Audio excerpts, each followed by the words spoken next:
Olá pessoal, sejam bem-vindos a mais um vídeo do nosso canal. Eu sou o Paulo Nóbrega e hoje nós vamos falar sobre planos de selagem. Vamos lidar hoje com os planos de selagem para selo duplo, mas para aqueles que lidam com líquido, sabendo que existem os planos de selagem de selo duplo que lidam com gás e hoje nós vamos falar sobre os que lidam com líquido. Ok? Então, se você ainda não está inscrito no nosso canal, se inscreva. Ao final, se você gostar, deixe um like. E ao se inscrever, ative o sininho também. Toda semana eu estou pondo alguma coisa nova e vocês vão sendo avisados que está chegando material novo, tá bom? Vamos lá então. Selos mecânicos, planos de selagem para selos duplo de líquido. Os planos de selagem são divididos por categorias. São 32 planos ao todo, sendo que são 13 para o lado de processo, do qual já temos um vídeo lançado no canal. Temos mais 7 planos que são para o lado atmosférico, que também já tem um vídeo pronto e já publicado. E hoje nós vamos falar sobre os 6 planos que são para selos duplos. Na verdade, a gente chama plano entre selos. Por quê? Porque o que vai ser feito vai atuar entre um selo e outro. São esses aqui. O primeiro plano de selo duplo líquido é o plano 52. Ele é usado quando uma pequena parte do produto bombeado pode vazar até a atmosfera. Não pode vazar muito, mas um pouquinho não é problema. Então, esse plano é usado. Por quê? Porque a pressão do fluido azul que fica circulando para dar condições de funcionamento do selo externo, ele tem uma pressão menor do que a pressão na câmara. Ou seja, o selo interno ele está com o fluido entre as faces do produto que tem pressão maior, que no caso é esse produto vermelho. Então esse produto bombeado, esse produto vermelho, ele passa pelas faces e contamina esse fluido azul. Então o fluido azul não é um fluido barreira, porque ele não faz barreira nenhuma. É um fluido buffer, é o termo que a gente usa. Por quê? Porque tem a pressão menor do que a pressão na câmara. Só que tem um outro problema. Se ele tem a pressão menor e fica se contaminando, este selo de fora vai trabalhar com o fluido nas faces que é contaminado. Ou seja, pequenos traços do produto bombeado estão presentes aqui nesse fluido azul e à medida que o tempo passa, a concentração vai aumentando e ele passa para a atmosfera. Ou seja, por essa razão que esse plano não é considerado de emissão zero. Por quê? Porque o produto bombeado ele passa primeiro para o fluido buffer e do fluido buffer ele atravessa o selo externo e chega até a atmosfera. Então, para aplicações onde é muito tóxico, muito perigoso, esse plano não serve. É um plano de selo duplo, mas que o vazamento até a atmosfera acontece. E aqui a gente vê um vaso, aquele vaso que o produto vai e fica circulando, aquele fluido azul, nesse caso aqui, é um óleo lubrificante comum, que é usado em máquinas e é usado como fluido buffer nesse caso. E esse aqui é o anel bombeador. Esse anel bombeador é o que faz a circulação, porque não tem uma bombinha, é um anel bombeador que cria ali um efeito de bombinha e fica circulando o fluido através do vaso. Por quê? Porque esse fluido ele vai para o vaso e ele é refrigerado. Vocês observaram que aqui ó, é um trocador de calor. Então aqui ó, tem entrada de água e saída para refrigerar o fluido. Por que ele precisa ser refrigerado? Porque o selo gera calor, são 2 selos, gera mais calor ainda. Então, esse fluido ele precisa ficar ali presente para dar condições de funcionamento do selo externo, então ele precisa ser refrigerado. O plano 53A faz parte de uma série dos planos 53, A, B e C. Todos eles funcionam igual, só que o que muda é a maneira de pressurizar, ok? Enquanto no A tem uma pressurização de nitrogênio de fonte externa que fica pressurizando aquele vasinho para ele ter uma pressão maior do que a câmara. O B é um sistema fechado com um acumulador e o C é autopressurizado, a gente vai ver agora. Então, em todos esses planos de selo líquido, a gente precisa ter em mente uma coisa. Os 2 selos, tanto o interno quanto o externo são selos CW. Lembrando que selo CW é o selo mais comum que tem, é o selo que você vai achar uns montes por aí, é o selo de contato úmido. Esse selo CW, ele é usado nesta aplicação, por quê? Porque tudo aqui vai ter líquido.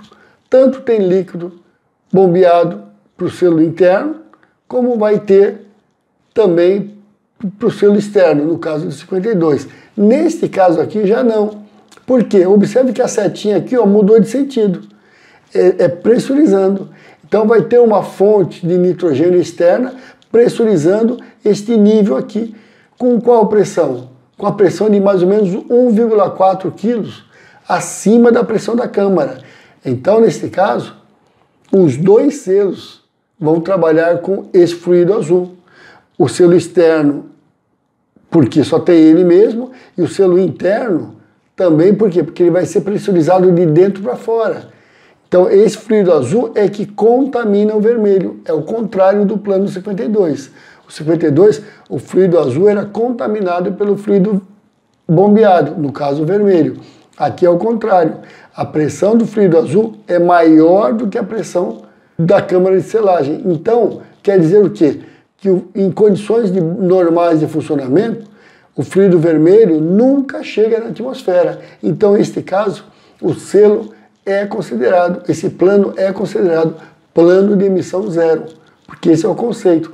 Para ser classificado como plano de emissão zero, ele tem que ter zero de emissão para a atmosfera.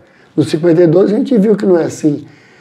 Neste caso, esse nível azul aqui, ele alimenta tanto o selo interno como o externo. Então ele gasta um pouco mais.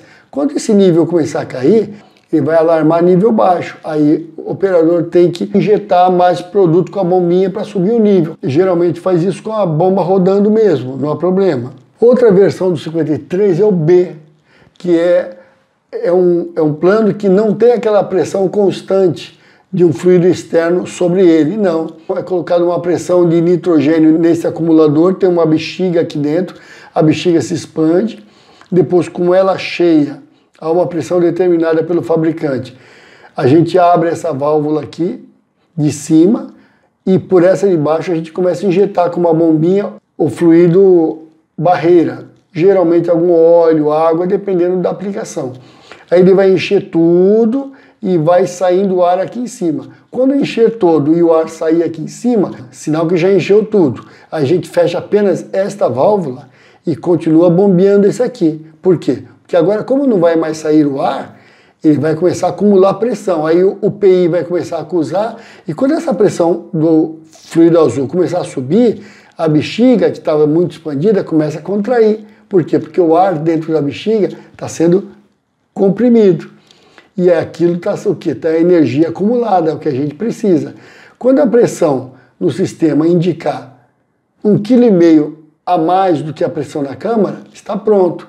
Aí ele começa a funcionar. Quando ele começa a funcionar, ele começa a gastar esse produto azul. Por quê? Porque ele está passando pouquinho, mas ele passa do selo externo para a atmosfera e do selo interno para o fluido bombeado. Fica ali vazando um pouquinho. Depois de um mês, mais ou menos, acusa que a pressão já está baixa. Por quê? Porque à medida que esse fluido é gasto, a bexiga vai expandindo, vai repondo para manter a pressão. Chega uma hora que ela não consegue mais, aí dá pressão baixa. Aí é hora de ir lá e pressurizar de novo, enchendo. E assim fica, assim funciona. E agora o plano 53C, ele é um pouquinho diferente. O A tem uma pressurização de nitrogênio constante em cima do nível de fluido, para pressurizar. O B, você pressuriza através de um acumulador. E o C é diferente. Ele pega a pressão da própria câmara de selagem, coloca embaixo de um pistão. Isso aqui não é mais um vasinho, isso aqui é um pistão. Pelo jogo de área que o fabricante faz no pistão, a pressão resultante aqui fica maior no fluido azul. Embora seja o fluido vermelho que alimenta a pressão, mas por conta da diferença de área do pistão, a pressão fica maior aqui em cima. E aí, então, ele é autopressurizado, ele não depende de nitrogênio, não depende de nada. Então, é uma coisa legal. também é para emissão zero. A diferença é que esse não pode trabalhar com produto sujo. Por quê? Porque o produto que está aqui chega no pistão. Se ele for sujo, vai travar tudo. O outro plano de selagem, também para selo duplo úmido, é o plano 54. Esse é muito famoso. Por quê? Ele usa uma ULF, uma unidade de lubrificação forçada, que pressuriza uma tubulação e pode alimentar várias bombas com vários planos igual a esse. Então, o produto vem, injeta no selo, faz a refrigeração, remove o calor e volta para essa ULF. Essa unidade fica cuidando desse fluido, mantendo o nível, mantendo a temperatura, filtrando, sempre mantendo limpinho. Então, o produto que chega no selo sempre é tratado. Tanto pode ser uma ULF, como também pode ser próprio fluido da planta, se ele for confiável. Em muitas aplicações não tem uma ULF. Um próprio ponto de tirada da unidade pega um produto compatível em pressão, temperatura e limpeza. Se ele estiver adequado, ele pode ser injetado no selo e retorna para o sistema. E assim fica. O detalhe é que em paradas de partida, às vezes a coisa fica complicada. Então tem que ter um sistema auxiliar para garantir que, mesmo durante a parada de partida, não vai chegar produto sujo no selo. E por último, o plano 55 é um plano que ele tem uma particularidade. Ele é parecido com o 54. Ele vem também de uma ULF, ele também retorna para uma ULF ou também para unidade. O detalhe é que o 54 ele tem uma pressão maior do que o produto que está na câmara de selagem. Então, o 54 é para emissão zero. O 55 não, ele tem uma pressão menor, ok? Finalizamos aqui, então. Agradeço a atenção e até o próximo vídeo. Um abraço a todos.